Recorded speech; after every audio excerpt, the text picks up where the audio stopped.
Hi అండి, మా పల్లెటూరు స్టైల్లో పండుమిర్చి టమాటో పచ్చడి. ఈ చట్నీ టేస్ట్ అయితే సూపర్ ఉంటుందండి. ముందుగా స్టవ్ ఆన్ చేసి కళాయి పెట్టేసుకుని 2 టేబుల్ స్పూన్ వరకు ఆయిల్ వేసుకుని ఆయిల్ కొంచెం హీట్ అయిన తర్వాత మీకు స్పైసీనెస్ తగ్గట్టు పండుమిర్చిని యాడ్ చేసుకుని మొత్తాన్ని ఒకసారి కలబెట్టేసి కొంచెం వేగిన తర్వాత 6 లేదా 7 టమాటోస్ ని ఇలా 4 పీసెస్ కి అయితే కట్ చేసి యాడ్ చేసుకోండి. ఇందులోకి కొద్దిగా చింతపండు, అలాగే 2 రెమ్మల వరకు కరివేపాకు, 1 టేబుల్ స్పూన్ వరకు జీలకర్రను కూడా యాడ్ చేసుకుని ఈ ముక్కలు మొత్తాన్ని ఒకసారి కలబెట్టేసుకోండి.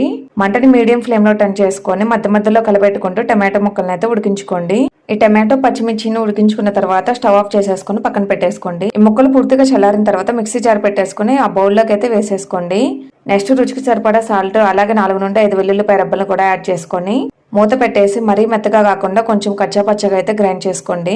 ఈ కన్సిస్టెన్సీలో ఉంటే సరిపోతుందండి, మరీ మెత్తగా లేకుండా.